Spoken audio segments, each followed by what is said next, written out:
bad real quick. Look. See the odds. It's time to bogart. My God, a real nigga. Cause he wasn't no flaw. Posted on the corner like a watchdog. Family secure. Got that shotty in the closet by the mob ball. Fuck what they heard. Tell them it's all true. Be cautious. That foundation falls till you fall through. They gon' fall. Look, I keep this shit 50. Time soon. Ain't no more heart in this game. I'm John Q. Colder than the avalanche. Way above average. Offense taste sweet. Told him make me an apple crisp. Left us in the valley full of bones. This where hope found. Child become a man. Dark sands get broke down. Riding through Evanston with Mark Quad. Telling me how them crackers turn his childhood to a ghost town. Focus out, nigga. I lay that game down. I feel his pain cause nothing is the same now. Let my light shine like heaven through a rain cloud. Glock have a fit like my child, no tangent. Try to warn them niggas we bear arms like tarantulas. Them other niggas raise I make anthems. I really seen prophets under this banner. Made my enemies bow down on camera. Told my design I wanted black and white like a panda. I'm better than that nigga that sunk dirty Diana. Look, I move like a Brazilian, precious cargo. Spirit ancient, but I got a new semi-auto. Wave that bitch around like where's Wardo. Sleep if they won't, I cut through they Z's like I'm Zorro. Pay me for his name, so I gotta keep that steel clutch. Trust me, I'm not what you think. I squeeze till it click like Dorothy when the heels touch. The world got me dumb, I don't feel much. Ride around with Yaradon, just left the state bridge. Looking for a bitch better than Baby's kid. Remember I dropped Quiet Storm, I've been gone ever since. Still in the field, fuck them niggas on the fence, yeah.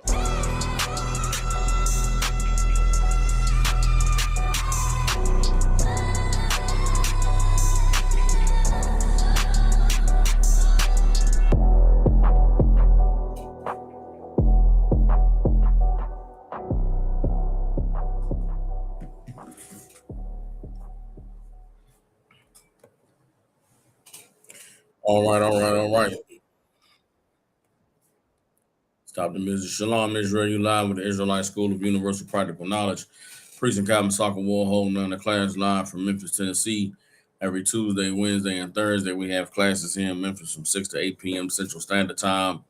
All our brothers and sisters tuning in. If you got family, loved ones, people you care about in the Memphis, Tennessee, and surrounding areas, get them in contact with the Israelite School of Universal Practical Knowledge. Since 1969, we've been teaching so-called blacks, Hispanics, and Native Indians the truth according to the Bible. What is the truth? The truth is that so-called blacks, Hispanics, and Native Indians descend from the greatest people that have ever walked the face of the earth. The Bible identifies us as the lost 12 tribes of the nation of Israel. And in the year 2026, there's nothing more important than for God's chosen people to learn the truth of who we are, where we come from, and what our purpose is on this earth. So what we like to do with these classes is give brothers and sisters an opportunity to go into this book called the Bible to gain the knowledge, wisdom, and understanding that the Most High has put inside of this book so that we can reclaim our righteous place on the earth. So we can come back to being the people he called us to be and reclaim our righteous place on the earth as kings, priests, princesses, and daughters of Zion. With that being said, any brothers and sisters have questions online, just type them in. If any brothers and sisters in the room have questions, raise your hand. If there are no questions, then we'll go into the topic of tonight's class. What you see on the screen is Den of Thieves. All right, Den of Thieves. I want to say shalom, Yahweh Shema, Thabashim, Yahushua to all the sisters. Yahweh Bashim, Yahushua, Barakatah to all the brothers. I see there's a question online from Sister Kapatazah. She wants to know, Salakia, sir, what does setteth light by his father or mother mean in Deuteronomy 27 and 16? All right, let's go ahead and get Deuteronomy 27 and 16, see if we can get an answer for Sister Kapatazah. Any of the questions like that you have, just type them in and I'll be able to respond to them like you see the sister did there, all right? So Deuteronomy chapter 27, verse 16. Okay.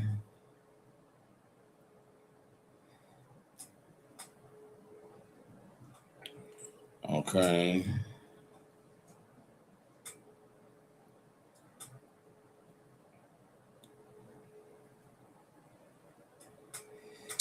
Okay, so setteth light, Kapatazah, is an old Quaker English It's an old Quaker English phrase that means like to treat somebody cruelly or to deal with them harshly, right? Like to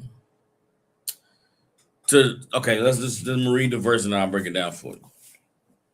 It's Deuteronomy chapter 27, verse 16 says, "Cursed be he that setteth light by his father or his mother, and all the people shall say amen." Right?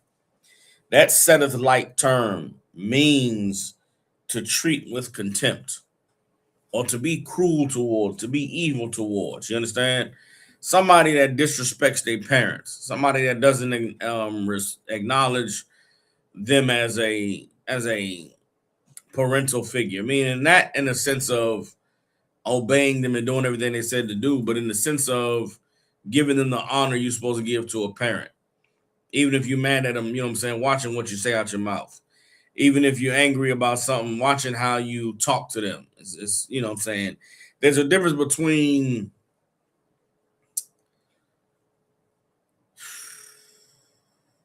trying to find a way to explain it.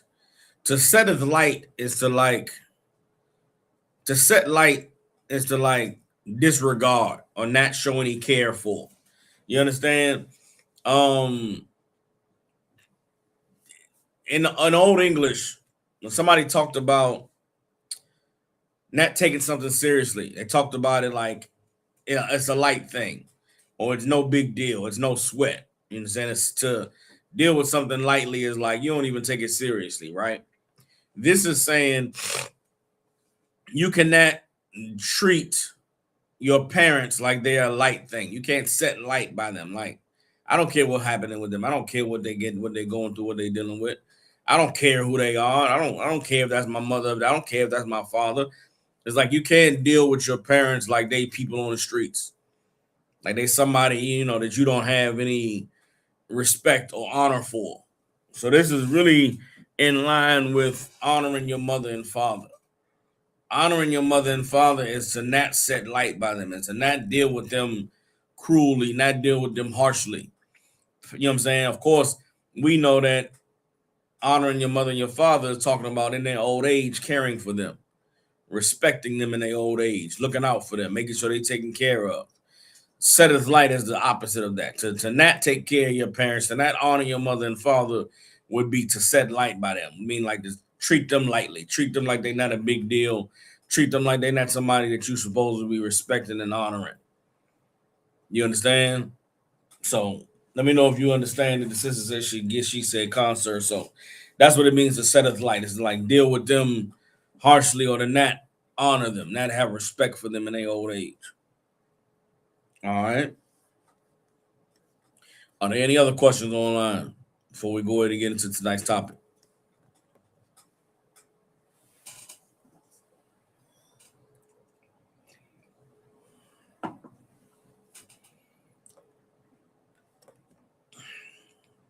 And we don't have any other questions. We're gonna go ahead and get into the topic of tonight's. Okay, just here. Second question. She says, have a second question too. I don't know. She said, a Kroger customer mentioned Ezekiel 8 is supposed to be about Lilith. In Ezekiel 8 and 3, what is the image of jealousy? Is it the abominations that Ezekiel sees? Okay, Con. Well, Ezekiel 8 is definitely not about Lilith. Lilith, if nobody knows, is supposed to be Adam's other wife that he had in the garden that Eve hated and was mad at. It's a whole made up story that comes from one of those fake books that were never a part of the Bible. That's a lie. You know what I'm saying? So you can disregard anybody making references to Lilith, anybody making references to the book of Adam and Eve, anybody referencing the pseudepigrapha. Those books have nothing to do with the Bible and they contradict the Bible. All right. But let's get Ezekiel 8 and 3 and see if we can get an understanding of what the image of jealousy was. All right. Okay.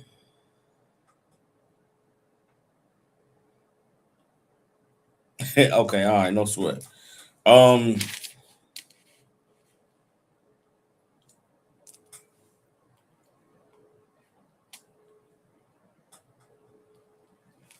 right. So we're going to start at verse 1 and read on down. All right. Because I said, it was the devil that asked this question. No sweat. That's understandable. All right, so just to understand Ezekiel 8 as before we read it. Ezekiel 8 is a vision, right? Ezekiel is fasting, praying. The Lord lifts him up and shows him something in the spirit. So it's a vision that Ezekiel's seeing. In this vision, or what the Lord shows Ezekiel, he's able to see what is making the Lord mad at Israel. He's able to see what is provoking the Lord to jealousy that Israel is doing, and Ezekiel is shown something that's going on behind closed doors, going on behind the scenes in the darkness where people think that nobody can see. The Lord shows Ezekiel what's going on, and it'll explain itself around verse 5 or 6. But let's go ahead and read it. This is Ezekiel chapter 8, verse 1. It says, "And it came to pass in the 6th year, in the 6th month, in the 5th day of the month, as I sat in mine house, and the elders of Judah sat before me, that the hand of the Lord God fell there upon me. Then I beheld, and lo, a likeness that as the appearance of fire, from the appearance of his loins even downward fire, and from his loins even upward, as the appearance of brightness, as the color of amber." So he sees a figure that is fire. It's on fire from the waist down. From the waist up, it's glowing like the color of fire, like the amber of fire. So he's seeing a figure this is how he knows the vision. It's not a real man on fire that's standing before Ezekiel, but this is what he's seeing in the vision. Verse 3, "And he put forth the form of a hand and took me by the lock of mine head, and the spirit lifted me up between the earth and the heaven, and brought me in the visions of God to Jerusalem, to the door of the inner gate that looketh toward the north, where was the seat of the image of jealousy, which provoketh to jealousy." So in the vision, this flaming man grabs Ezekiel by his hair, lifts him up. They lift up off the earth, right? So Ezekiel's lifted up by his hair out of his seat. He's taken in between earth and heaven, meaning he's in the sky, and they fly all the way to Jerusalem, to the gate of the door facing the north in the temple, and Ezekiel is able to see what is sitting there that is making the Lord angry, provoking the Lord to jealousy. Everybody understands. There's other scriptures you can go to. When it says in verse 3, the spirit lifted me up between earth and heaven. And hold on now. The image of jealousy is an idol. It's an idol that's being worshipped. That's why it's called the image of jealousy. It's making the Lord mad. It's something that they are worshiping inside of the court in Jerusalem that is making the Lord angry. And the Lord shows Ezekiel what this thing is in the spirit. Everybody understands?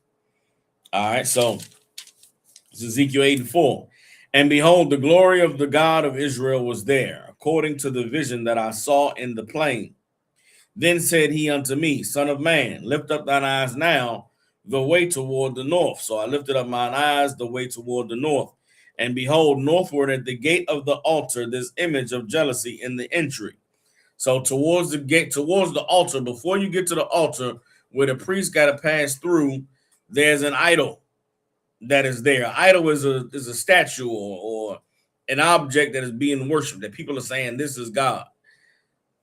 The priest who's supposed to be over the people, supposed to be teaching the people to obey the Most High and serve the Most High, they are worshiping an idol behind the doors where nobody can see.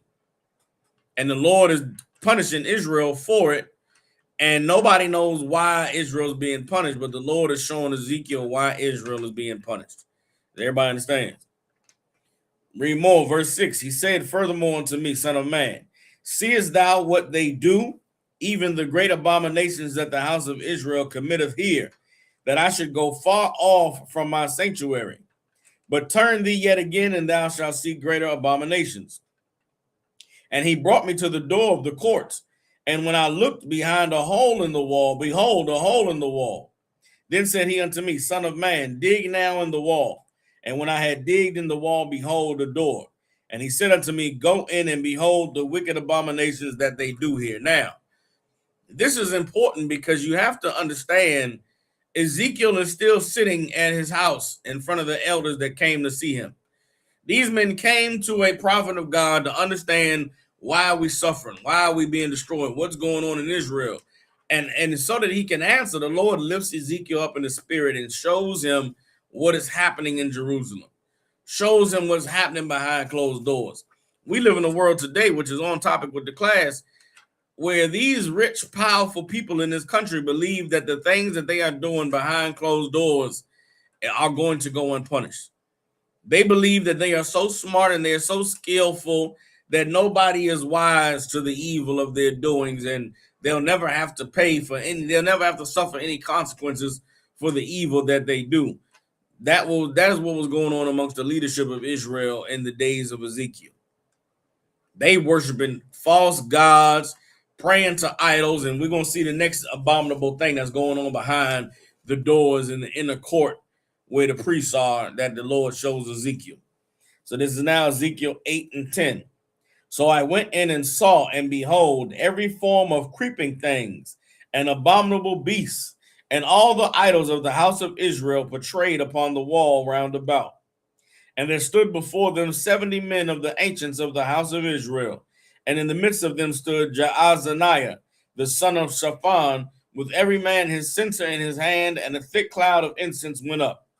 Then said he unto me, Son of man, hast thou seen what the ancients of the house of Israel do in the dark, every man in the chambers of his imagery? For they say, the Lord seeth us not, the Lord hath forsaken the earth. Everybody understands. These niggas was worshiping idols, praying to false gods, because they felt the Lord wasn't real. The Lord had abandoned us. So they did exactly what we did after we came out of Egypt. They went back to worshiping the false gods, back to worshiping the former gods. You understand? And because of it, the Lord was destroying. Imagine the Lord give us laws and rules. We don't follow those laws and rules. And as a result of not following those laws and rules, we get punished. In the midst of being punished because we did not follow the laws and the rules that God gave us, these niggas went to worshiping false idols and blamed it on, well, the God we supposed to serve ain't coming through for us. This God ain't real.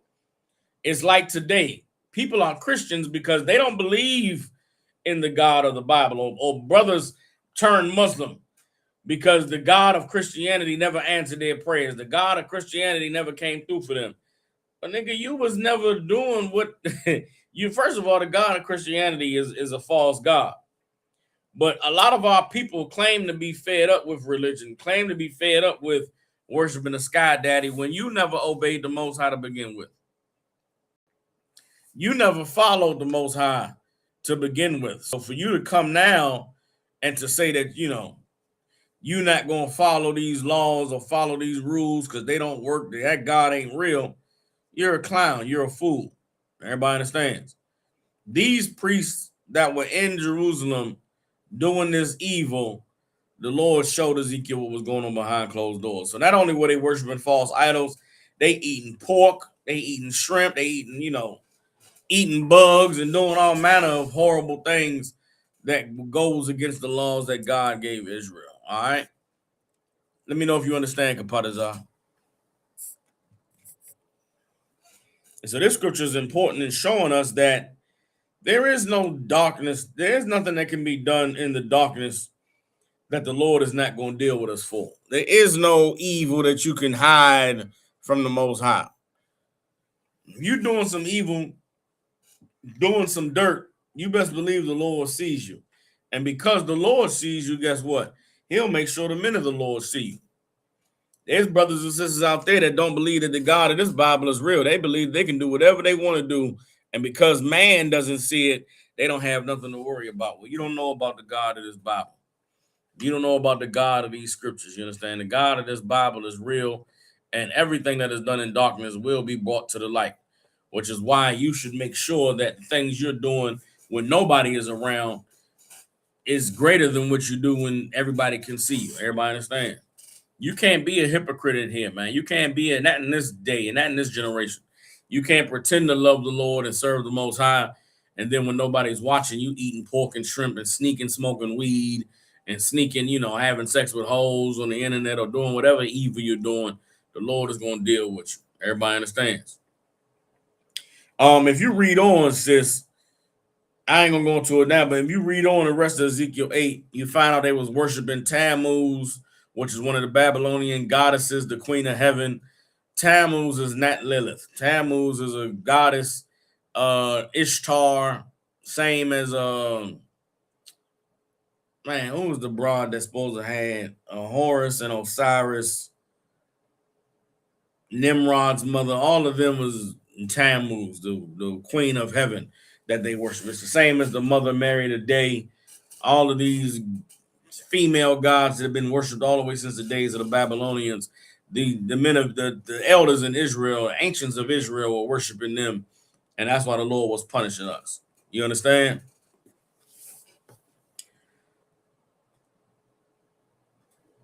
You understand? Yeah, cotton. That's just the white man is the devil. Of course, you know he gonna make things up. He gonna read something and say, "Oh, see, yeah, that's the Lilith that he talking about." He don't know what the hell he talking about. So just know that the white man is the devil. He does not know the Bible, and he's always going to try and tell you something or convince you of something that is, going to try and take away from you serving the Most High or obeying the Most High. Everybody understands? It's funny how anytime we encounter people in the world that think they know something about the Bible, nobody comes and says, black people are the Jews. I ain't never once met a nigga in my life that said, yeah, man, in that Bible, man, all the people of God are black and the white man is the devil.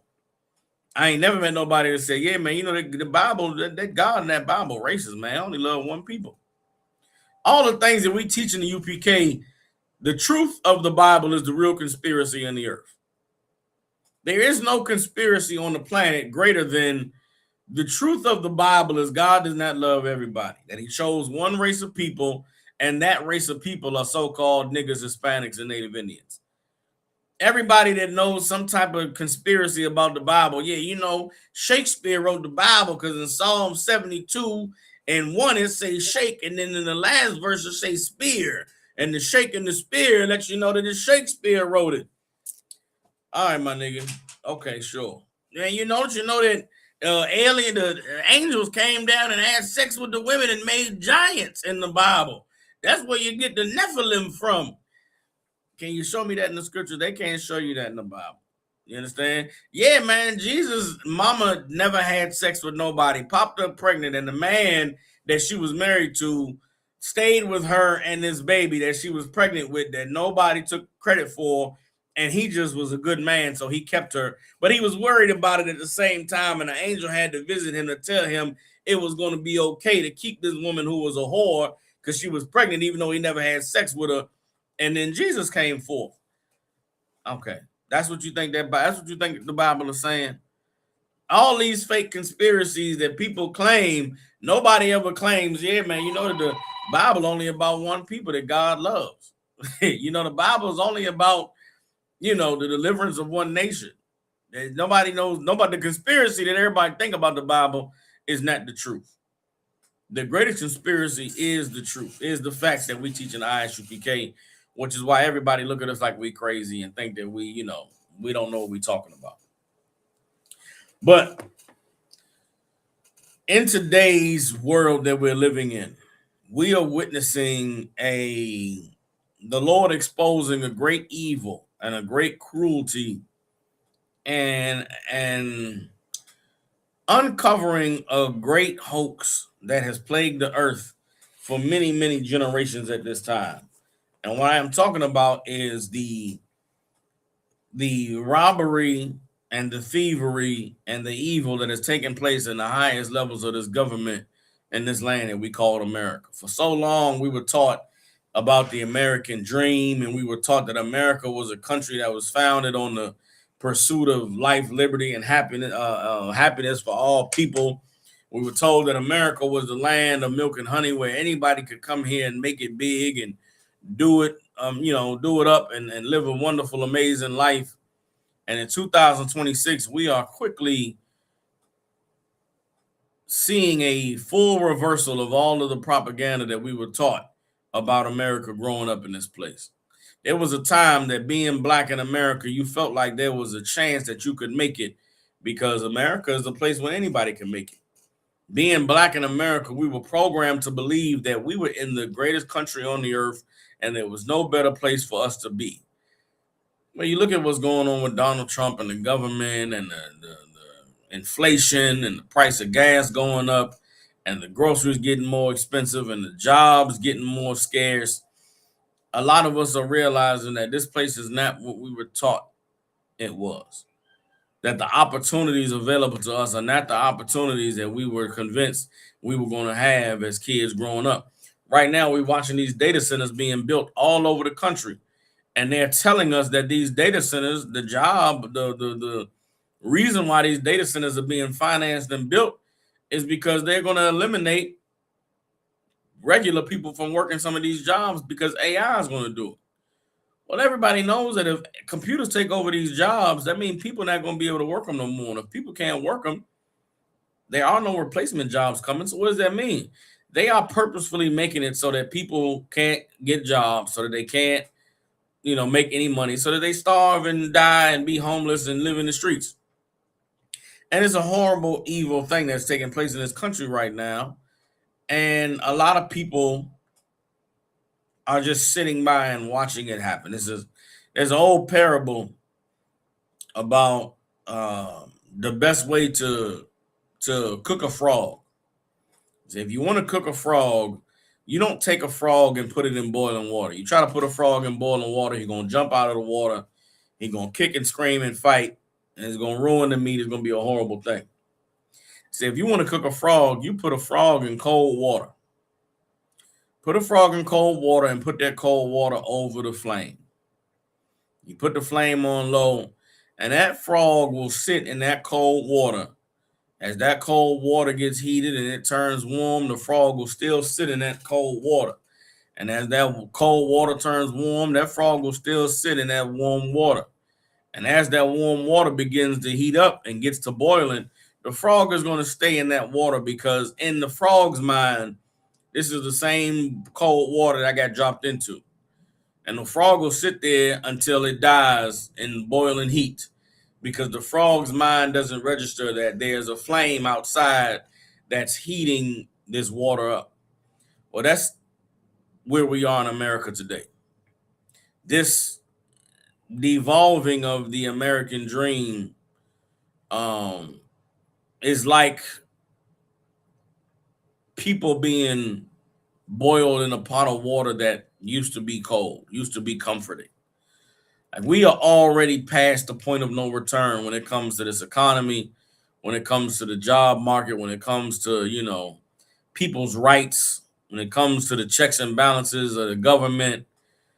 There is no scenario where America can ever go back to being what it was before. There's no scenario possible in which America can pretend to be the place that we all were lied to and told that it was growing up. And today we're going to go into the scriptures and show you what the Bible says about people who run a place like America, what they're made of, what they think, how they feel, and what their intentions are towards the people who are less fortunate. Everybody understands?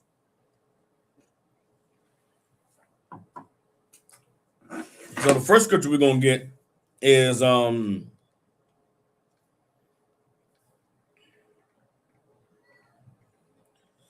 let's get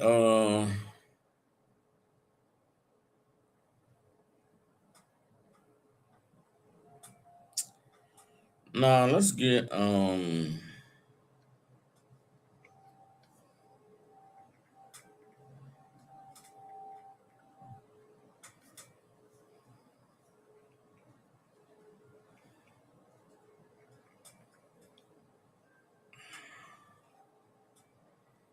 bear with me. Let me get hold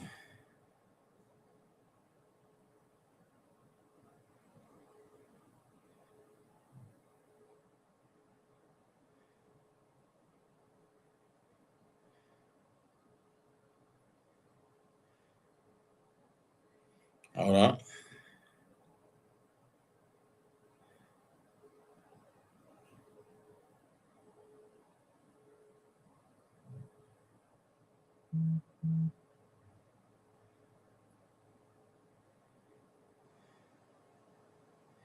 Hold on.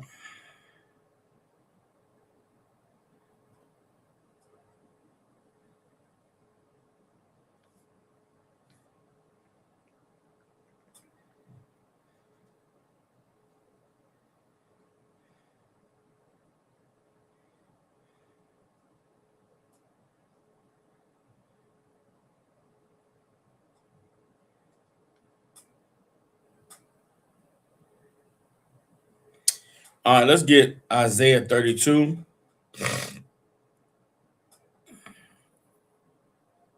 Let's get Isaiah 32 and let's get verse 6.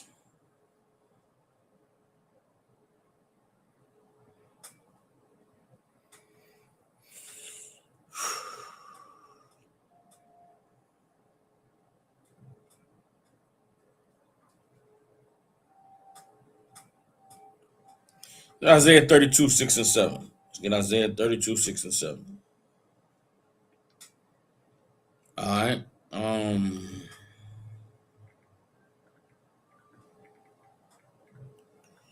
Get Isaiah chapter 32, verse 6 and 7. All right. Now I'm gonna play a couple clips after we go into some of these scriptures, showing you that the Bible is speaking to these people who tell lies and who spread false news and who are hypocrites and all of the things that they speak and all the things that they say. And I'm going to show you that these scriptures come to life with what's going on in this world today, all right? This is Isaiah chapter 32, verse 6. It says, "For the vile person will speak villainy, and his heart will work iniquity, to practice hypocrisy, and to utter error against the Lord, to make empty the soul of the hungry, and he will cause the drink of the thirsty to fail." What are we talking about? We're talking about somebody who is vile, somebody who is disgusting. You understand? Somebody who is a villain. And what makes them a villain? They work iniquity and they practice hypocrisy, meaning their actions are evil and they are hypocrites, and they say one thing or tell you to do one thing and they go and do another. You understand? They utter error against the Lord, to make empty the soul of the hungry. What does it mean to make empty the soul of the hungry? They starve the hungry and will cause the drink of the thirsty to fail. And they cause the thirsty to never drink. So this is someone who is powerful, that speaks great evil, that's a hypocrite, that says one thing and then does another, which causes the hungry to starve and causes the thirsty to never get drink. The Bible is describing politicians. The Bible is describing, false religious leaders. People that speak wonderful things and say nice words, but in all of their actions, they are the villain. The Bible is talking about Donald Trump. The Bible is talking about, Mike Johnson. The Bible is talking about Hakeem Jeffries. The Bible is not just talking about Republicans. It's not just talking about Democrats. It's talking about the entire political arena. They are the vile person that speaks villainy. Everybody understands? Reading on in Isaiah 32 and 7. "The instruments also of the churl are evil. He devises wicked devices to destroy the poor with lying words, even when the needy speaketh right." Everybody understand? These politicians have built a system that is designed to make sure that the poor always remain poor, so that they always have a class of people that they can lie to. So they can always have people that they can dupe, that they can convince to trust them, to believe in them, so that the system can run the same way it's always run, which is on the backs of, the poor and the suffering. Understand this American government would not be anything if it wasn't for the participation of the poor and the needy. If it wasn't for the so-called middle class trying to not be poor and not be starving, there would be no voting. There would be nobody participating in this system. Which means what? The system has to keep the poor poor and has to continue to convince those who are treading above the poor that the solution for you to get right is to hear these words that I'm saying and to do this thing that I'm doing. Everybody understands? Let's drop that. Let's get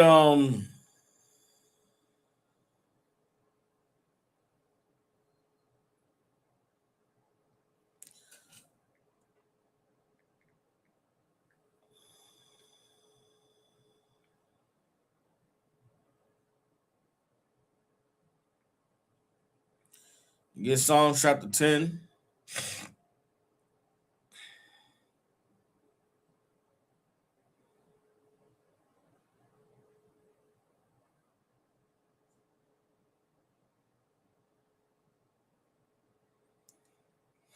We get Psalms 10. We get verse 2.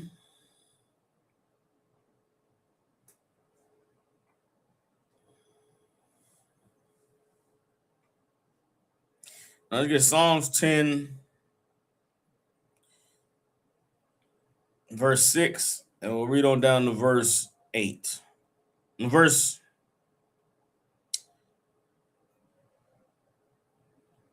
11. Psalms 10, verse 6 to 11. All right.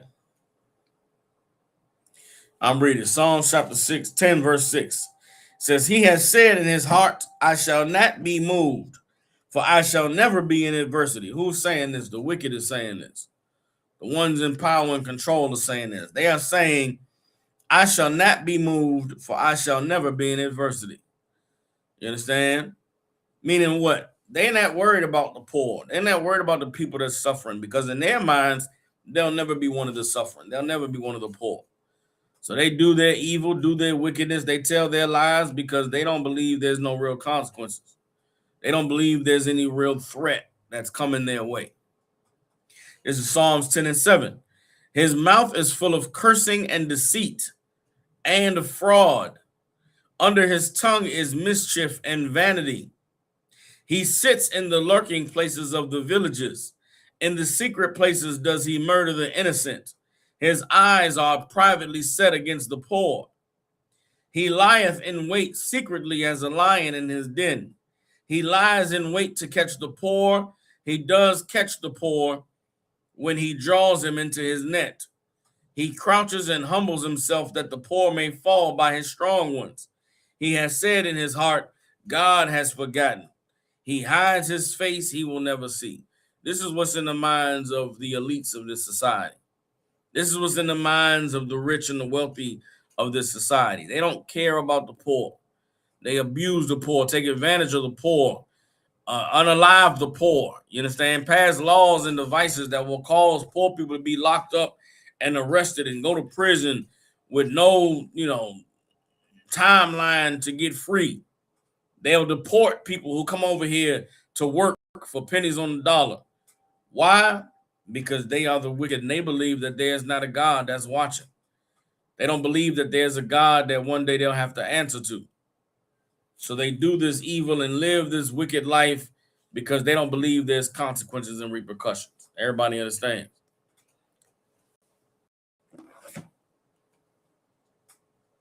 Let's get all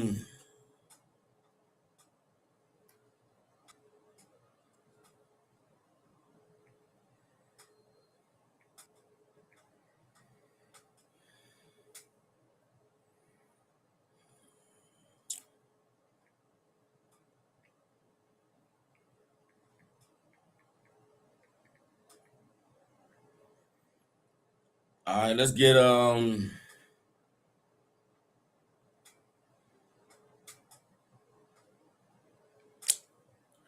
bear with me.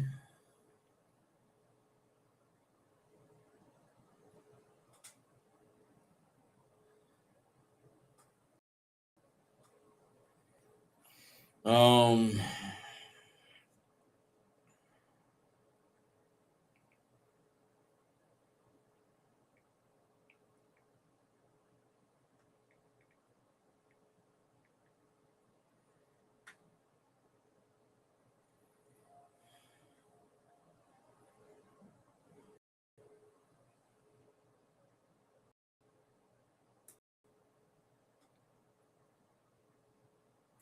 get James chapter 2. Now we will hold off on James 2. I'll wait on that one. Wait on James 2.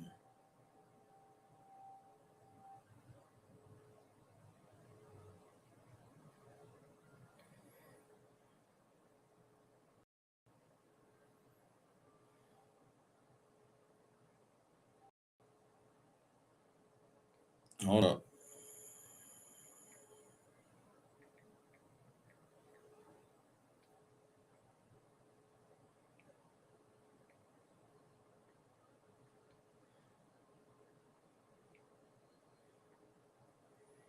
Bear with me, hold on.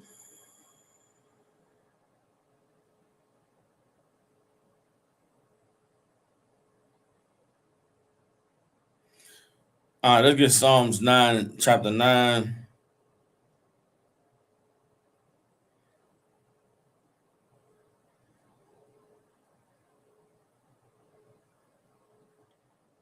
And verse 16.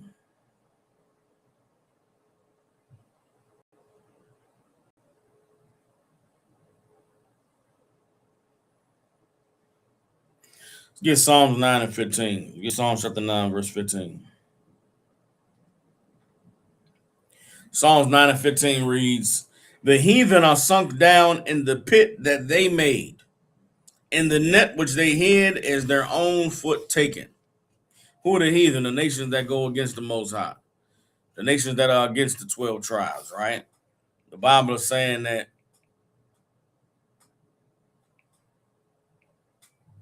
they're going to fall into the pit that they set. They're going to get caught in a trap that they laid for somebody else, right? Psalms 9 and 16, "The Lord is known by the judgment which he executes. The wicked is snared in the work of his own hands. Haggayon Salah," right? So what is the Bible talking about? We read these three scriptures talking about the vile person going to speak villainy, right? There's hypocrisy in his heart, and he causes the soul of the hungry to fail, and the thirst, the water, the drink of the thirsty to cease. You understand? Psalm 10 talked about them hiding in lurking places to destroy the poor and to rob, and unalive the poor. It's talking about rich, powerful men with all of their authority and all their wealth, abusing and lying and taking advantage of the poor and the less fortunate. Well, there's things going on in America today that fully fits the description of the wicked that the Bible is describing and the cruel treatment that they have against the poor. And it's what's going on in the government today. It's been going on in the U.S. government for many, many years, but it's very blatant and obvious to see today with the behavior of Donald Trump and his cabinet, and the whole government. I'm gonna point out some stories and show you some clips about things that have been taking place that really are unimaginable unless you're someone who preys on the poor, who disrespects the poor, who looks down on their suffering and their plight as though, it's just nothing to be worried about.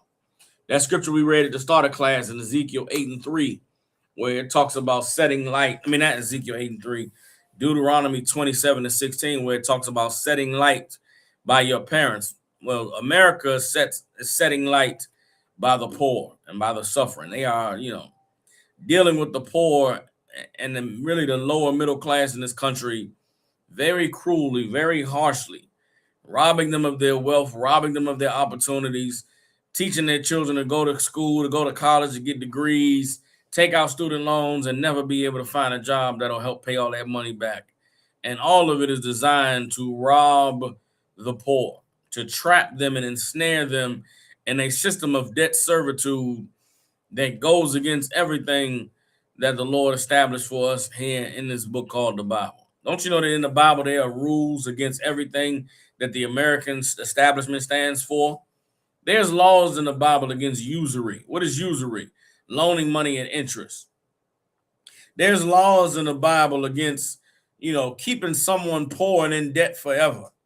There's a year of jubilee in the Bible. Every 50 years, man, you had to let the people that were indebted to you go free, get them a chance to redeem themselves.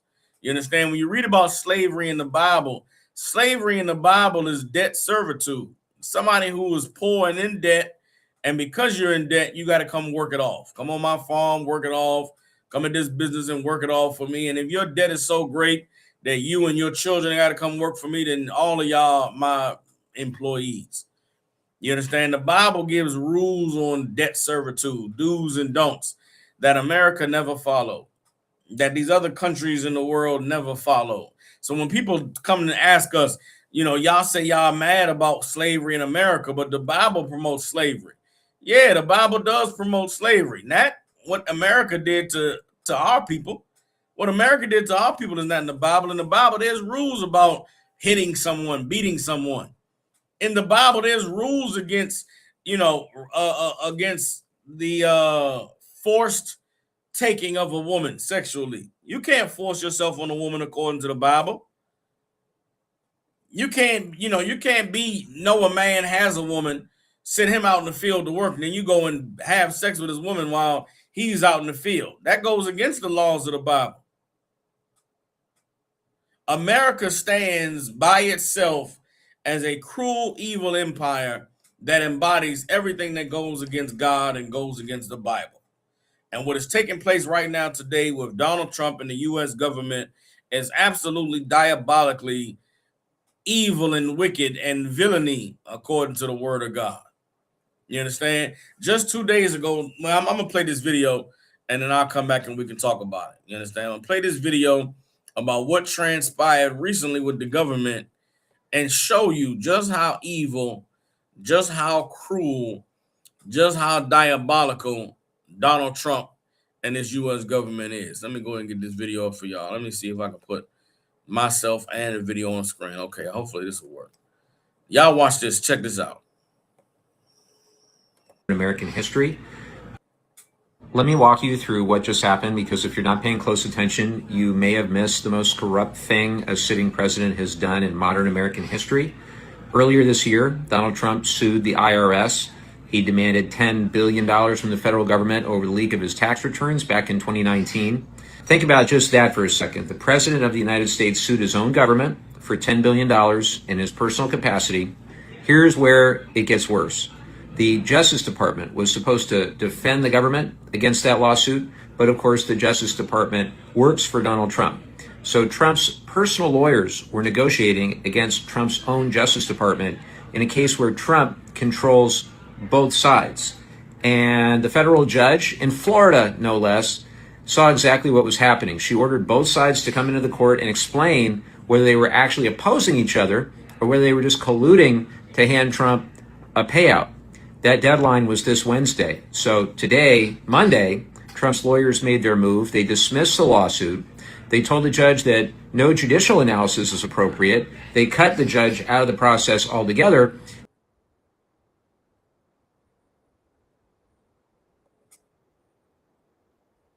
Fund. Note the number 1776, a wink to the founding of the country, attached to what I would call a scheme that I think the founders would have been apoplectic about. The money is going to be controlled by 5 people, all handpicked by Trump's attorney general. They can pay out claims to anyone who says they were a victim of so-called weaponization by the Biden administration. And that includes the January 6th defendants that Trump pardoned. It could include entities tied to Trump himself. And this commission has no obligation to disclose how it makes the decisions. The Justice Department said Trump and his sons won't be paid directly. They'll just get an apology. But entities associated with the Trump family are not explicitly barred from filing claims. We have tried to stop it. And unfortunately, Trump's lawyers are going to do whatever Trump wants, no matter how corrupt, no matter how unethical. Let me say very plainly what just happened. Donald Trump sued himself. He is settling with himself. He cut the judge out, and he's setting up a $1.8 billion slush fund of your taxpayer dollars to pay off his political allies without any court oversight, without any congressional approval or transparency. My Republican colleagues can't be bothered to do oversight. Never in the history of the U.S. has a sitting president sought a monetary settlement from the government he leads. This is the federal treasury being converted into a slush fund for Trump. And every American who pays taxes is the one who's funding it. Congress has to act. This is completely out of control. Let me walk you through what just happened, because if you're not paying close attention, you... Now, who wants to guess what's going to happen next? Do you think that they're going to stop Donald Trump from accomplishing what he's trying to accomplish? Do you think they're going to stop him from doing what he set his mind to do? No. $1.7 billion Donald Trump has made available to himself to pay whoever he wants for the crime of upholding the American Constitution and for the laws that are in place against people who would lead a sedition or overthrow the government. Now, here's what you got to understand. That money is not going to be used to pay January 6ers unless Donald Trump needs another January 6th. That $1.7 billion is going right in Donald Trump's pocket. You understand? They are giving that money to themselves. Understand this, Donald Trump is the president. Donald Trump appointed his personal lawyer to be the head of the Department of Justice. That's who brings cases against people. Donald Trump sued the government for $10 billion. The one who has to combat him on the case is his lawyer that runs the Department of Justice. Donald Trump gets his lawyer to not fight against the lawsuit that he filed. Before it could go before a judge, Donald Trump settles it out of court in the amount of $1.7 billion, and the Department of Justice creates a fund set up to pay people at the discretion of the president, who is Donald Trump. Now, in the midst of all this, they just cut billions of dollars from Medicaid. They just cut billions of dollars from welfare. They just cut, billions of dollars from unemployment. All these social programs that they say are, draining the economy, draining the budget. But there's enough money for Donald Trump to pay himself $1.7 billion. These people are the devil that the Bible speaks of. They are the wicked. They are the churl. They are the villain. You know what I'm saying? The vial that speaks villainy. They are the what's the other words that them scriptures say? They are the ones that lie secretly and wait to destroy the poor. You understand?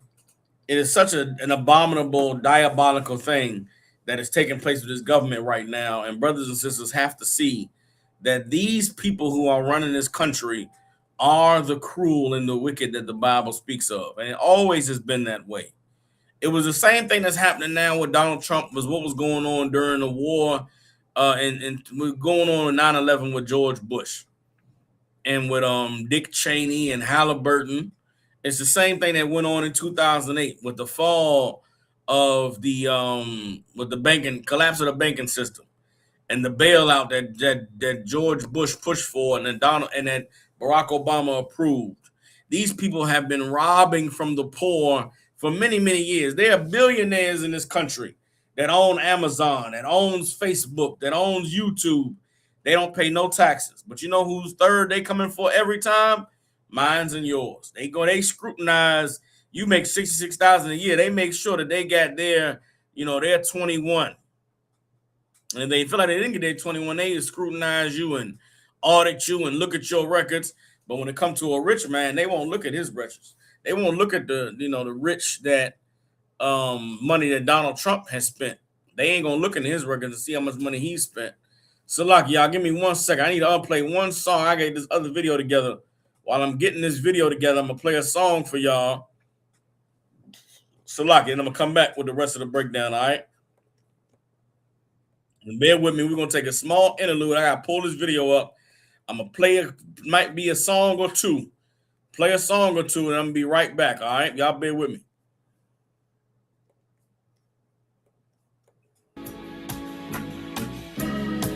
They killed, give me Isaiah 14 and 21. They did the same thing to my people. So then you said that they put billions of my people. Should a murderer go to jail for murdering? Absolutely. Should a thief go to jail when he steals? Absolutely. Should a robber pay back the money he robbed? Absolutely. So why shouldn't the white man pay for what he did? That's right. That's right. You'll see just how it feels. Payback is a dog. It's a dog.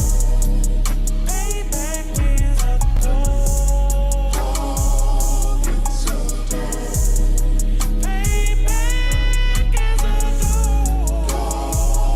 It's a dog.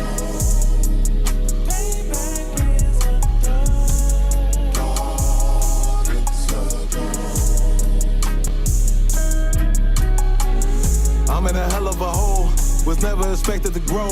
Just obstacles set in the road, that a result of me selling my soul. The story I'm telling is cold, but yet it's what everyone knows. The white man's the devil is known. America was never our home. Only a place of captivity, save facility, hating, disfigure me. They claim that I'm lazy, be killing me. Maybe this slavery draining my energy. 400 years and counting. The trail of my tears is countless. The fact that I'm here is astounding, but I can't wait till this shit is surrounded. Ready to tangle my king and the angels, be ready to rap. Cracking the sky, nuclear missiles will make it official. I'm capturing every cracker surviving. Put them all in chains where they need to be. Slavery for me. And let the whole world see that with them in the cage and safer in the streets. Put the dog on a leash. Get resolved for the beast. 144, get the ruler show, we could all be at peace. As soon as the trumpets are sound, your kingdom, we busting it down. The only way justice is found, the time for your judgment is now. Do you see just how it feels? Payback is a dog. It's a dog. Payback is a dog. It's a dog. Payback is a dog.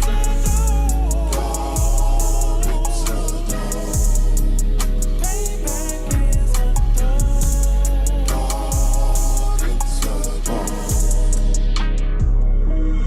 Look, ain't no remorse in my blood slump. It won't be no compromise. Now it's time to feed the worms. Watch his body turn to flies. I clutch iron while you trust the lies. The next Glock I buy gon' be Gen 5. I get it customized. And sending shots off like farewell. Praying payback come back around like a carousel. Still remember your Honda's words ringing in my head like bells. Said you in this body, you fit a Lord, fuck the cartel. Triangle choke, apply pressure to the game like I did Vondale. Payback's a bitch in a dress, she a bombshell. Revenge is served cold, I just hope they making oxtail. Glock fresh out the box, I swear it got that new car smell. Made myself a target in the world of mad shooters. That was designed fire for our babies to pass through. In the damn by king's reign, I'll be overzealous. They bought my jealous, I bought brand new parabellums. Do you see just how it feels? Payback is a dog. It's a dog. Payback is a dog. It's a dog. Payback is a dog. It's a dog. Payback is a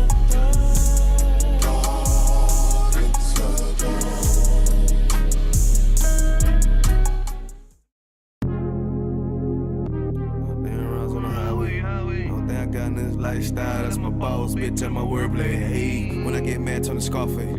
How when I get mad, turn the Sharface. Yeah, nigga. Fuck, I'm talking about that.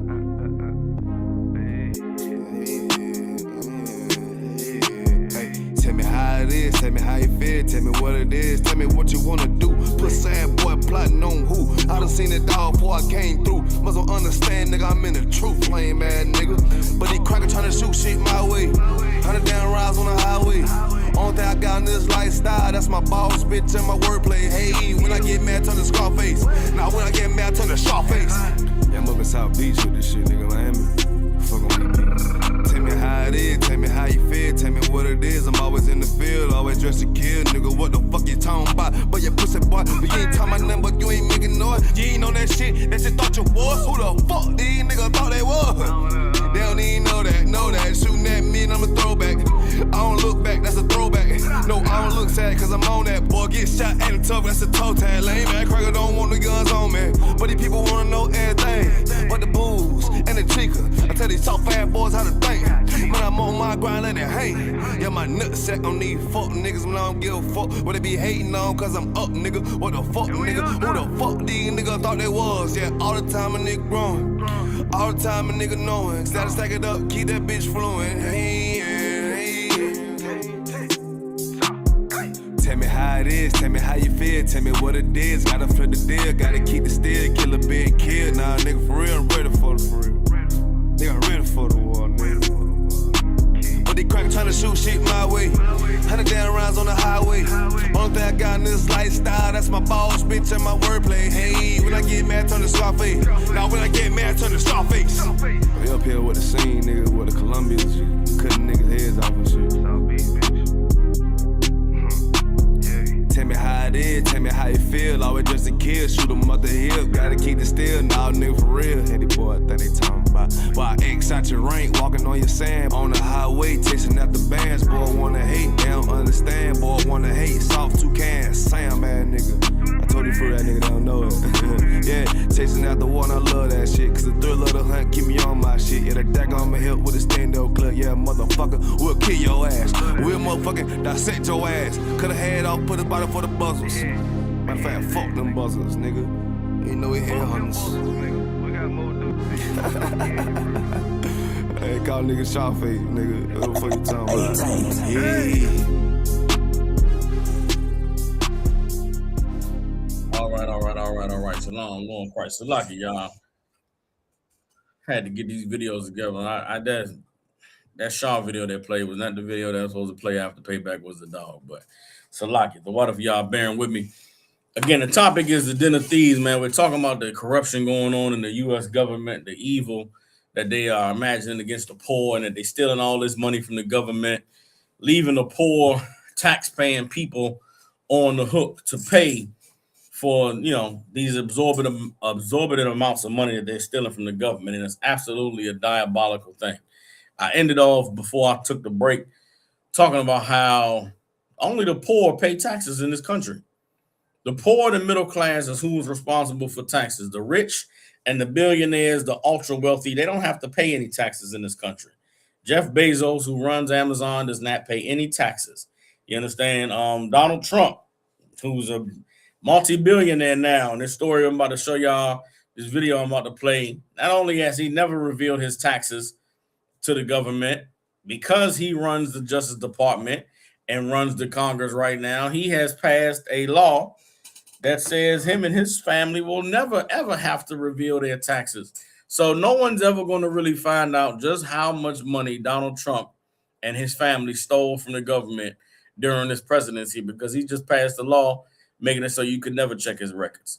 Imagine we live in a country where they say that there's not enough money in the budget for poor people to have access to health care. Not enough money for poor people to have access to social programs like welfare and Medicaid. They're saying that they want to cut off Social Security, which means you being able to work your whole life to the age of 65 and then you could just kick back and collect checks. They trying to do away with that. Why? So that the rich people can remain richer and the poor people can remain poor and working until they're at death's door. Here's a video concerning the new taxes, the new rule that was passed concerning Donald Trump and his past tax returns, and the ability for the government to look into his family's tax returns as well. All right, go ahead and play this for y'all. The Trump administration has barred itself from pursuing any and all claims against President Trump and his family that could have been made by the IRS, including his tax returns, as part of a controversial $1.8 billion settlement between President Trump personally and the government that he leads. Now, the protection extends to Trump, his family members, the Trump Organization, and parties including trusts, parent, sister, or related companies, affiliates, and subsidiaries. It covers any pending tax audits of Trump and others the IRS may have been conducting, and the sweeping exemption of Trump and his family from normal obligations under tax law raises the question of whether Trump has directed his government to award him a settlement on favorable terms that no other American could get. It comes as part of the settlement of a $10 billion federal lawsuit against the IRS filed in Miami by Trump, Donald Trump Jr., Eric Trump, and their company over the leak of Trump-related tax filings by an IRS employee. Now, as part of that settlement, the Justice Department agreed to finance what is being called an anti-weaponization fund. With $1.8 billion in taxpayer money, the fund would compensate alleged victims of law enforcement actions under the Biden administration.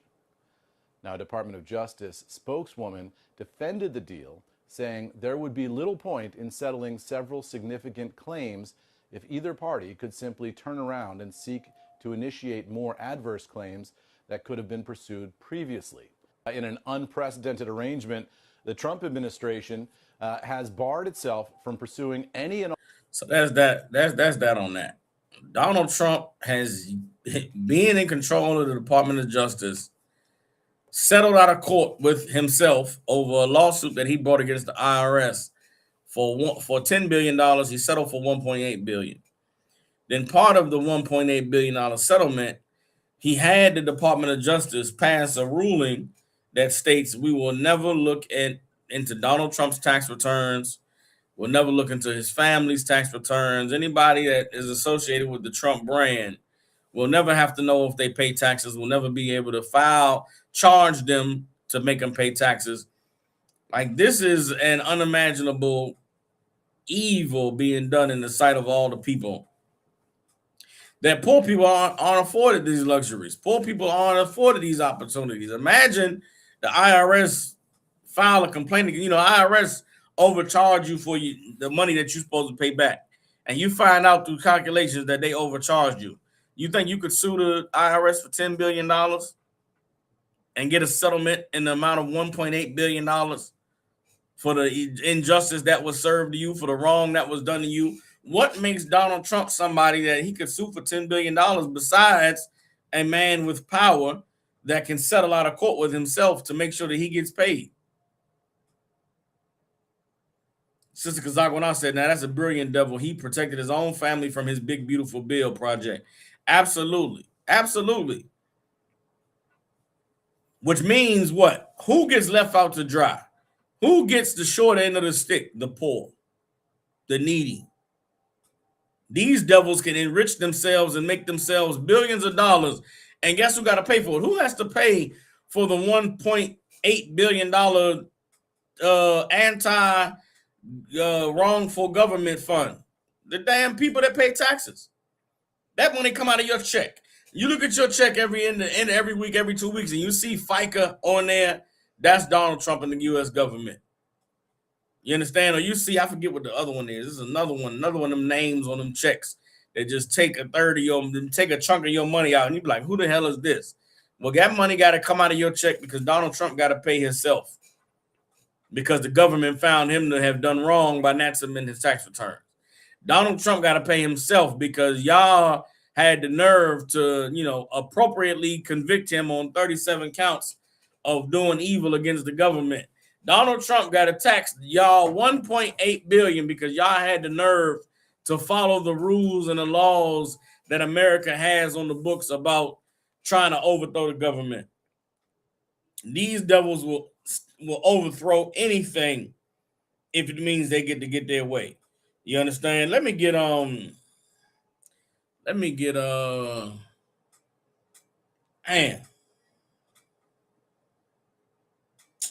Oh, that's what it is.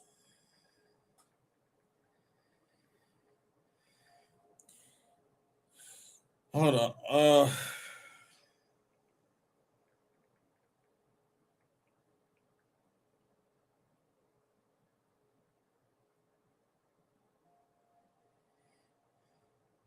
This is Deuteronomy 16 and 19. The Bible made rules, man, that goes against everything that's taking place in this government today, which is why really at the core of America's, the evil of Christianity. The reason why Christianity taught us that the laws of God were done away with is because the laws of God is what stands in the way of corruption, like what we're seeing with Donald Trump and the government right now. The laws of God is what gets in the way of somebody being able to abuse the poor and take advantage of the system and rob from the needy the way that we see taking place in the government right now. Everything that's happening in America, it has been happening for the last 50 to 100 years in terms of the rich stealing all the money and the poor getting the short end of the stick, has to do with America not being a place that was established the way that God established his civilization and culture with these laws in the Bible. What would have avoided all of this evil robbery that we see taking place with the government is this scripture right here. This is Deuteronomy 16 and 19. It says, thou shalt not wrest judgment. Thou shalt not respect persons, nor take a gift, for a gift does blind the eyes of the wise and pervert the words of the righteous. You understand? The Bible said we shouldn't wrestle with judgment, man. We shouldn't allow someone's power or their money determine whether they were right or wrong.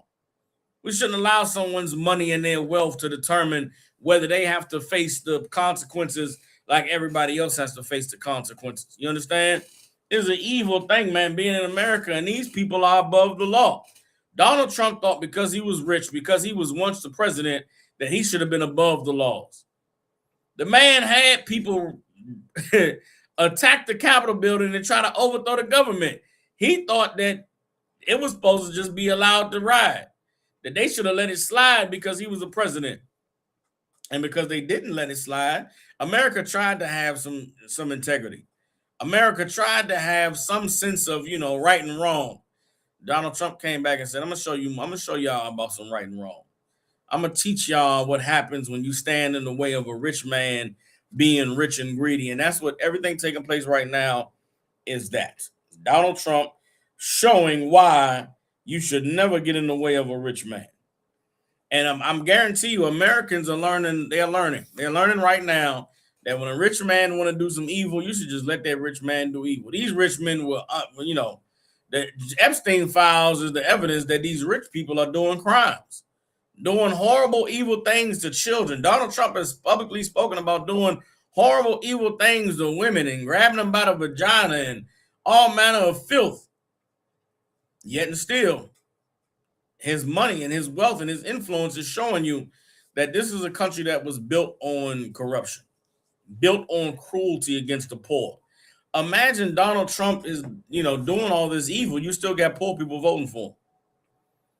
All of the rolling back of all of these rules and these laws against poor people, and the Republicans are still winning races in Kentucky.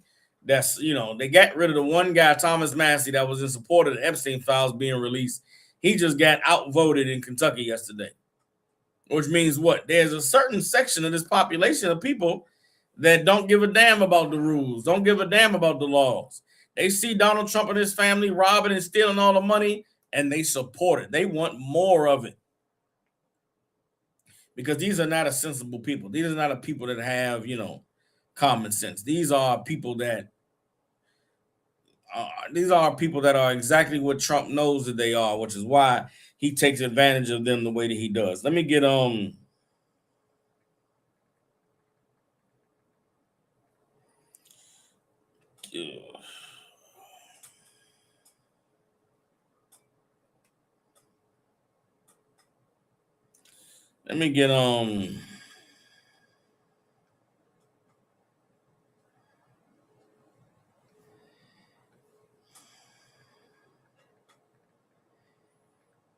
bear with me, hold on.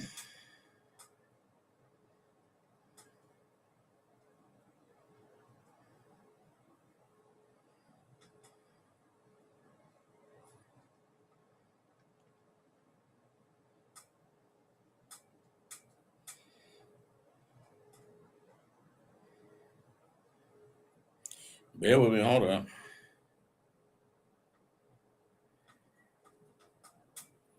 No, that's not it.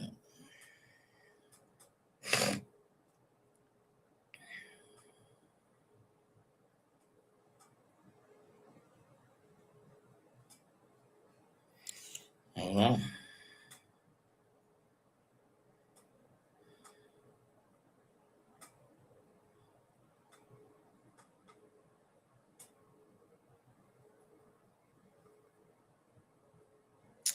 No, I'm gonna drop that for right now. Let's get another video. It's another video that I found.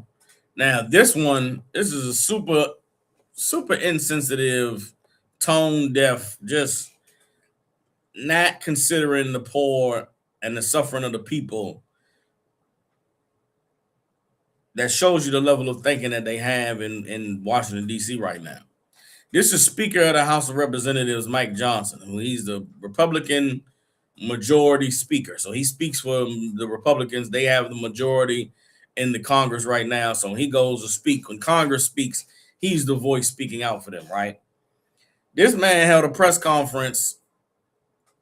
Now, I don't know who's responsible for this vote, but they are trying to push a vote that will allow for Congress people to be able to invest in the stock market. Meaning, right now, there's rules. If you're in the government, you know about laws being passed, you know about rules being passed, you know about deals, contracts, and stuff being made with the government with different companies. So, right now, on laws in America, because of a conflict of interest, if you're a senator or a congressperson, you can't vote. I mean, you can't gamble on the stock market. You can't bet stocks. Because why? If you're a senator and you know this company is about to get a big contract with the government, you could make bets in the stock market on this company increasing in value right before you vote to give them the contract that's going to make the company increase in value. They call that insider trading, right? So there's laws in America against insider trading where if you are part of the government, you can't bet in the stock market because you have inside information. You're privy, you have knowledge that other people don't have. So it makes it unfair that you get to bet in the same system everybody else is betting in, even though you have the inside information that would make sure that all your bets go good. Well, right now, Congress is lobbying for that law to go away. They want to make it so that Congress can gamble, can bet money on the stock market. And Mike Johnson is going to give you a talking to about why it's so necessary that Congress be allowed to bet on the stock market. Forget the conflict of interest. Forget the cheating and the rigging of the system that could take place if Congress people are allowed to make bets in the stock market. Mike Johnson going to plead with everybody on why you should understand the need for these Congress people to be able to have this right to trade stocks and how it's so important for their livelihood and for what they're doing with their families. Now, as you watching this and listening to this, I want you to think about all the poor people. I want you to think about Medicare and Medicaid. I want you to think about the tax code and who pays for the taxes and who doesn't.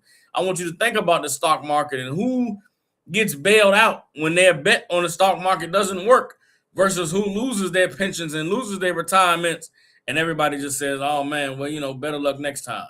Let's get Speaker of the House, Mike Johnson, talking about why Congress needs to be able to trade stocks. Less than they made in that year. It goes down every year. And over time, if you stay on this trajectory, you're going to have less qualified people who are willing to make the extreme sacrifice to run for Congress. I mean, it's just people just make a reasonable decision as a family on whether or not they can come and move to Washington, have a residence here, a residence at home, and do all the things that are required. So the counter argument is, and I have some sympathy, look, at least let them engage in some stock trading so that they can continue to take care of their family. Well, look, the salary of Congress has been frozen since 2009. When you adjust for inflation, a member of Congress today is making 31% less than they made in that year. It goes down every year. And over time, if you stay on this trajectory, you're going to have less qualified people who are willing to make the extreme sacrifice to run for Congress. I mean, it's just people just make a reasonable decision as a family on whether or not they can come and move to Washington, have a residence here, a residence at home, and do all the things that are required. So the counter argument is, and I have some sympathy, look, at least let them engage in some stock trading so that they can continue to take care of their family. Now listen, this is Speaker of the House, Mike Johnson. He's saying that the money that Congress members are paid has been frozen since 2009. He said with inflation, they're making 31% less than what they made in that time. Anybody want to guess what's the average or what's the most that a congressperson could get paid in the U.S. government? Let's look it up right quick. I'm going to look it up and find out what is the most a congressperson can be paid by the government. What is the average salary of a U.S. congressperson? All right. Waiting for the AI machine to tell me the answer. The rank and file U.S. congressman makes $174,000 per year. A rank and file congressman makes $174,000 a year. And Mike Johnson is saying, well, these people aren't making enough money, man. For the last, since 2009, they haven't seen any increases in pay, haven't seen the cost that they making go up, and it's just not fair. At least let them gamble on the stock market so they can make some money to take care of their family. I mean, it's only right we let these people that's making $174,000 a year make more money. Does anybody want to guess what's minimum? Okay, let's just go back to the Google machine. When was the last time they raised the federal minimum wage? When was the last time they raised the federal minimum wage? The federal minimum wage was raised last on July 4th, 2009, when it increased to $7.25 an hour. So the same year that they voted to raise Congress pay was the same year that they voted to raise the federal minimum wage. The federal minimum wage in America is $7.25. This man is complaining about people being paid $174,000 a year. He's saying that's not enough. You see how evil these rich people are? You see how cruel they are against the poor? We're supposed to feel for Congress people making $174,000 a year when minimum wage is $7.25 and ain't been raised since 2009. These are some evil, diabolical bastards, man. This is the evil of the evil, the cruel of the cruel, the villainy of villains. That he would stand there with a straight face and say he empathizes and understands the congressman. He said if they don't allow Congress people to make more money, nobody's going to sign up to come to Congress no more. Nobody's going to want to move their family and have to decide on a house here and a house there. I would go work for Congress to make $174,000. You understand? This is disgusting. This is evil, man. And they're doing it right in front of everybody's face, and then they're laughing like it's a joke, laughing like it's okay. The bottom is falling out of the American economy, and the rich people at the top could care less about what happens to the poor. They only care about themselves. And it's important that we understand what's going on. It's important that we take a look at these things so that we can know that this is the evil kingdom that the Bible talks about. This is the place that God says he sees the oppressed. He sees the poor. He sees the thieving and the evil going on, and he's going to destroy it from off the face of the earth, man. This is an evil place, and we are living in an evil time where God is allowing for the reality of this place to be seen by all. There's not a single person that's going to be able to say they didn't know or they didn't understand or nobody warned them. God is making sure everybody sees just how cruel and evil a place this is. And what the Lord wants is for everybody to say, we don't want to participate anymore. We don't want to be a part of this system. We don't want to be a part of this place. Don't you know that in the land of Egypt, the children of Israel had to cry out to God? They had to get so bad that they cried out to God. Well, guess what? We aren't crying out to God. You want to know why? Because America hasn't gotten bad. The evil hasn't gotten as evil as it's supposed to get yet. The cruel haven't gotten as cruel as they need to be. For someone who has knowledge and wisdom, man, to watch these things transpiring, you know that this is an evil place, that these people are the devil that the Bible speaks of. But for somebody who's, still enjoying their life in America, who loves the freedoms they have, who appreciates, the little bit of relief they get with their drugs or with their sexual deviancy or with the evil that they're allowed to do. They don't want this place to change. They don't want God to come and correct the earth because they know that God correcting the earth comes with rules. They know it comes with laws and comes with this strictness that people really don't want. They prefer the freedom of America.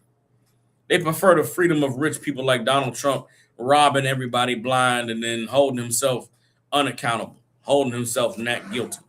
They want to live in a place where maybe they can be rich one day, where they could get to have sex with children and nobody can uncover the files because the people in power will just hide it from everybody.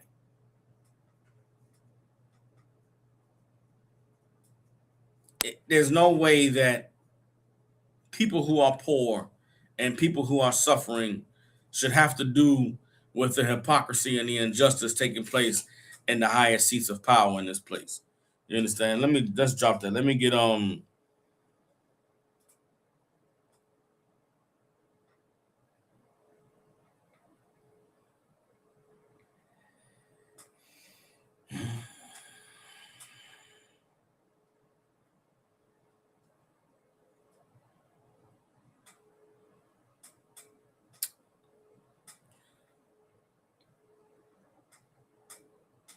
let's get Psalms chapter 37.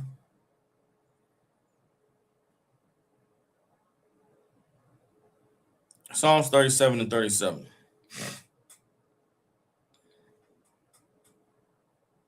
All right. It says, this is Psalms 37 and 37. It says, mark the perfect man and behold the upright, for the end of that man is peace. We're in a time now where the Lord is looking for the perfect man. He's looking for who's not a hypocrite.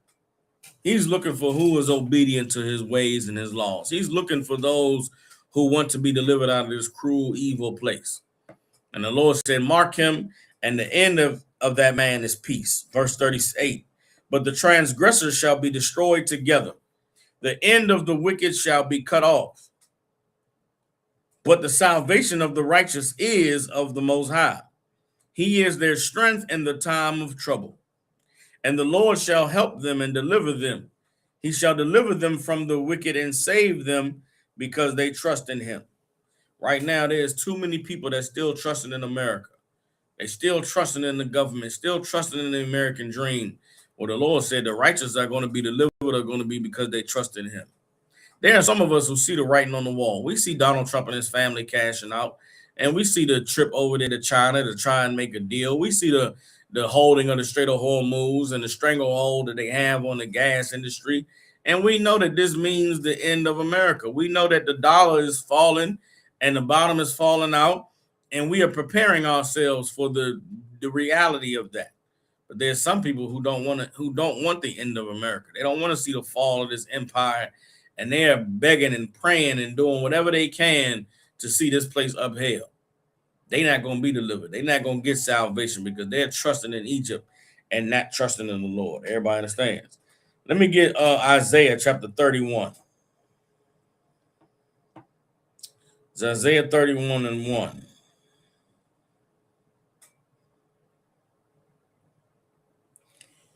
This is Isaiah 31 and 1. We're going to read down to verse 3. All right. Isaiah 31 and 1 says, woe to them that go down to Egypt for help. What is woe? Destruction. Going down to Egypt is going to the oppressor, going to trust in the oppressor. You understand? And stay on horses and trust in chariots because they are many. Meaning what? They stay, their belief is in the power. Their belief is in the wealth. Their belief is in the money because America got a great military, because America can go over there and flex on the Middle East and clog up the Straits of Hormuz and bomb Iran. People putting their trust in America because of the physical force of America. People are afraid to, challenge the authority, even speak up against the evil that's taking place because they're trusting in Egypt. They're trusting in the power and the strength of America.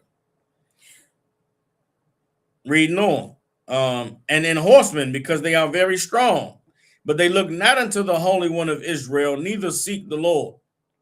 Yet he is also wise and will bring evil, and will not call back his words, and will arise against the house of the evildoers and against the help of them that work iniquity. You trusting in Egypt and not trusting in the Most High, no sweat. The word of the Most High can be called back. The Most High has spoken wisdom and he's spoken evil against America. If you were wise, you would turn to the Lord.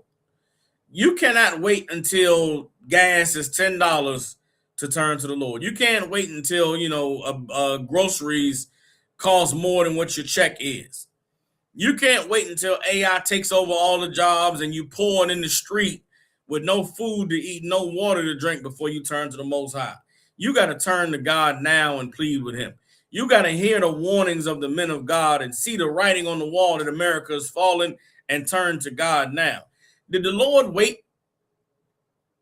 Did the children of Israel wait to turn to God after the plagues of Egypt came? Or did they turn to the Most High and then the plagues came? Moses went to Pharaoh and asked for 3 days in the wilderness. Pharaoh said, hell no. Moses came back to the people and said, listen, man, Pharaoh said no, but trust in the Lord. And we trusted in the Lord, and the Lord began to plague our enemies because we called on him. Hell, even before the Lord sent Moses, the children of Israel were calling on the Lord because of the suffering, calling on the Lord because of the evil. Who's stopping you from calling on the Lord? Your Christian church. Those pastors in the church that's telling you that everything going to be all right, everything is going to be all right. They stopping you from calling on the Lord. These politicians that's telling you to vote and we'll bring you jobs, we'll reclaim the economy. They stopping you from calling on the Lord. They're robbing from you when you should be calling on the Lord. The Lord said he's going to destroy the house of evildoers and against the help of them that work iniquity. You really want to trust in America because you love to do evil, because you don't want to have to obey God. You don't want to have to do what God said to do. So you want to keep getting high. You want to keep being a whore. You want to keep being a homosexual. You don't want to obey God's law. So you pray America lasts forever. Guess what? Your prayers are falling on deaf ears. God is destroying this place. You understand? Isaiah 31:3. Now the Egyptians are men and not God. America is not God. Donald Trump and his family and all these rich elites, they are men. They are not God. And their horse is flesh and not spirit. When the Lord shall stretch out his hand, both he that helpeth shall fall, and he that is hoping shall fall down, and they shall all fall together. The one that need help and the one that's lying, saying he can help you, they're going to all fall together. The time is coming very soon when the Lord is going to destroy this place. It's not going to be whispers. It's not going to be in the economic numbers being crunched. It's not going to be in what the media tells you. It's going to be right in front of your eyes, right in your face for you to see. And by then, it's going to be too late for you to say, please, Lord, please, God. You better start pleading with the Lord now. You better start turning to the Most High now. You better be getting in this truth and getting these classes and learning what it is that God requires of you so that you can present yourself a living sacrifice, somebody that has done the work to get rid of your sins and your evil, to obey the Lord so that you could be delivered from the hell that's coming to this place. Because the hell that is coming to this place is much deserved. It is much needed. They deserve it. And the Lord going to make sure they get it. The question is, what side are you going to be on? You going to be on the side of the Most High, or you going to be on the side of these lying, scheming, evil, disgusting devils that seek to oppress the poor and to unalive them and to steal from them and to rob them of their life force? Everybody understands? One last scripture before we close out the class. Let me get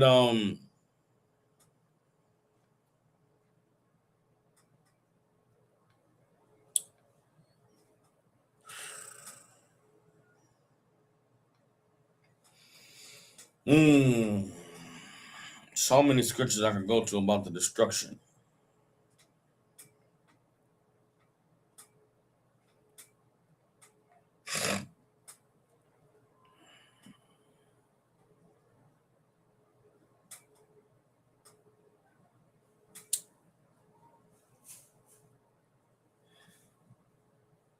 Let's get Obadiah chapter 1, verse 15.